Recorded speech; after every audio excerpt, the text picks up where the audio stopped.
Happy new year Odia नव वर्ष को आपण मानक स्वागत।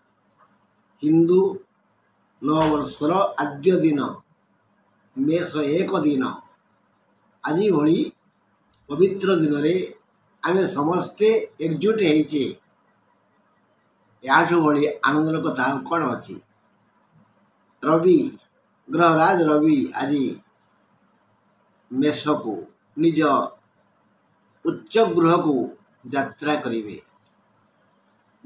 करिवे विषुव रेखा को एप्रिल 14 रु मे 13 जाए से एठी माने मेषरे रहिबे। तांकर सकल शक्ति तेज आलोक को से वितरण कर चलिए। भारी कष्ट हो दुख लगे। तो आज मेष संक्रांति आउ यही संक्रांति पुरुषंकर नाम घोरा। आज ठेकी बसा संक्रांति आज पणा संक्रांति से कौटी बसैबा आम गृह देवी घर सम्मुखरे कहीं कौ जुगरु वृंदावती पूजा होउछि। एई तुलसी वृक्ष को सतेज सबुज और सुंदर रखिबा पाई आमे ता ऊपर टिके पानी छिंचिबा।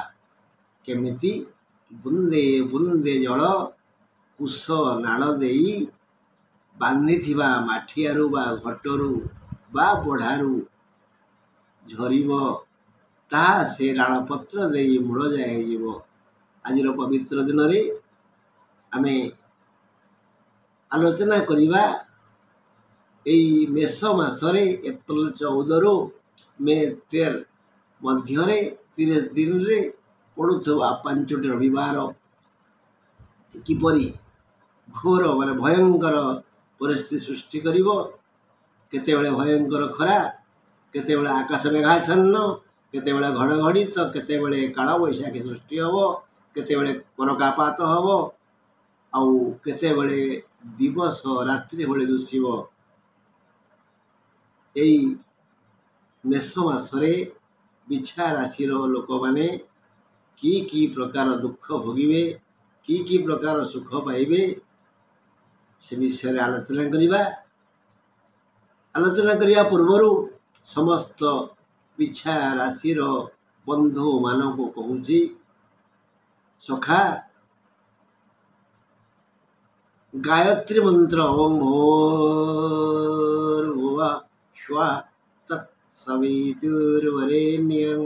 भर्गो देवस्य धीमहि धियो यो नः प्रचोदयात्।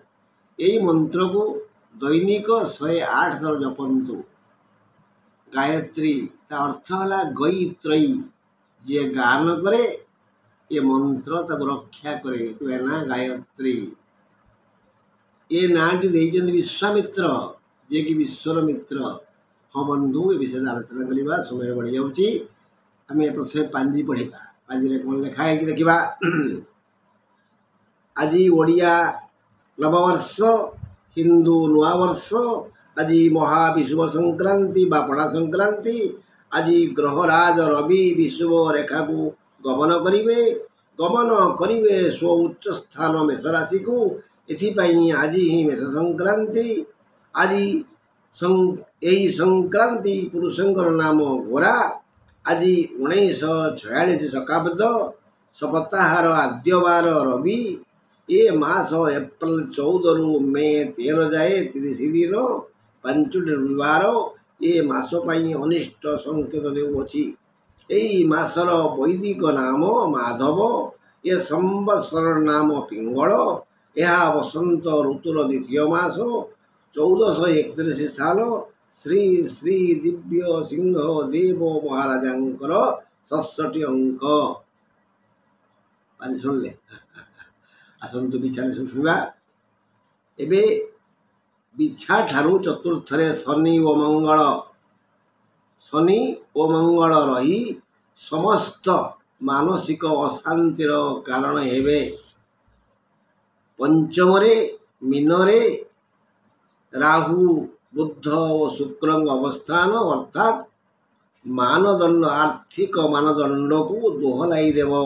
ଷଷ୍ଠରେ ମେଷରେ ବୃହସ୍ପତି ରହି ଋଣ ରୋଗ ଓ ଶତ୍ରୁମାନଙ୍କୁ ଉତ୍ସାହିତ କରିବେ ଏବଂ ମେଷରେ ଷଷ୍ଠରେ ରବି ଓ ଏକାଦଶରେ କନ୍ୟାରେ କେତୁ ରହି ସମସ୍ତ ଶାରୀରିକ ସାମାଜିକ ମାନସିକ ତଥା ଆର୍ଥିକ ସମସ୍ୟାର ସମାଧାନ କରିବା ପାଇଁ ବଳ ବୁଦ୍ଧି ଓ ବିବେକ ଯୋଗାଇ ଦେବେ ଅର୍ଥାତ୍ ଅବସ୍ଥା ସ୍ୱଚ୍ଛଳ ହେବ। କର୍ମ କ୍ଷେତ୍ରରେ ସଫଳତା ମିଳିବ। ବ୍ୟବସାୟରେ ଆଶାନୁରୂପ ଲାଭ ହୋଇପାରେ। ମାତ୍ର ସୁନା ରୂପା ହୀରା ଝୋଟ ବସ୍ତ୍ର କପଡ଼ା ଓ କୋଇଲା ଆଦି ବ୍ୟବସାୟରେ କ୍ଷତିର ସମ୍ଭାବନା ଅଛି। ବନ୍ଧୁମାନେ ଅସହଯୋଗ କରିବେ। ବୁଦ୍ଧଙ୍କର ବକ୍ରଭାବ ହେତୁ ମହିଳାମାନେ ସନ୍ତପିତା ହୋଇ ଅଶାନ୍ତିରେ ସମୟ କାଟିବେ। ଶୁକ୍ର ଅସ୍ତ ହେତୁ କର୍ମଜୀବୀ ମହିଳାମାନେ କର୍ମ କ୍ଷେତ୍ରରେ ହଇରାଣ ହୋଇ ବିଚଳିତ ଭାବ ବୋଧ କରିବେ। ହଠାତ୍ କର୍ମ କ୍ଷେତ୍ରରେ ବିଶୃଙ୍ଖଳା ଦେଖାଦେବ। ଏଣୁ ଅଚାନକ ଆର୍ଥିକ କ୍ଷୟକ୍ଷତି ଆକଳନ କରିହେବନି। ଫଳରେ ପାରିବାରିକ ଝଡ଼ ଉଠିବ। ଅଶାନ୍ତି ପରିବେଶ ସୃଷ୍ଟି ହେବ। ଏ ଅଶାନ୍ତ ପରିବେଶରେ ପାରିବାରିକ ମେରୁଦଣ୍ଡରେ ଟିକେ କଳଙ୍କ ଲାଗିବ ଏବଂ ଅଶାନ୍ତି ବୃଦ୍ଧି ହେତୁ ମାନସିକ ଅଶାନ୍ତି ବଢ଼ିଯିବ। ଗାୟତ୍ରୀ ମନ୍ତ୍ର ଦୈନିକ 108 ଥର ଜପ କଲେ ଶ୍ରଦ୍ଧା ଓ ବିଶ୍ୱାସର ଫଳ ଅବଶ୍ୟ ମିଳିବ। ଛାତ୍ର ଓ ଛାତ୍ରୀମାନେ ପଠନ ପାଠନ ପ୍ରତି ଅନାଗ୍ରହ ପ୍ରକାଶ କରିବେ। ଏହା ଏବେଠାରୁ ଜାଣି ନ ପଢ଼ିଲେ ବହୁ ପସ୍ତେଇବେ। ବନ୍ଧୁ ଆବାଳ ବୃଦ୍ଧ-ବନିତା ଛାତ୍ର ମହିଳା ପୁରୁଷ ସମସ୍ତଙ୍କ ପାଇଁ ତ ଆମେ ଆଲୋଚନା କଲେ। ଏଣୁ ସମସ୍ତଙ୍କୁ ଆଗରୁ କୁହାଯାଇଛି ଯେ ରାମରକ୍ଷା କବଚ ଶୁଣିବେ ଦୈନିକ ଅତି କମରେ ଥରେ। ହନୁମାନ ଚାଳିଶା ମଧ୍ୟ ଶୁଣିବେ ଅତି କମରେ ଥରେ।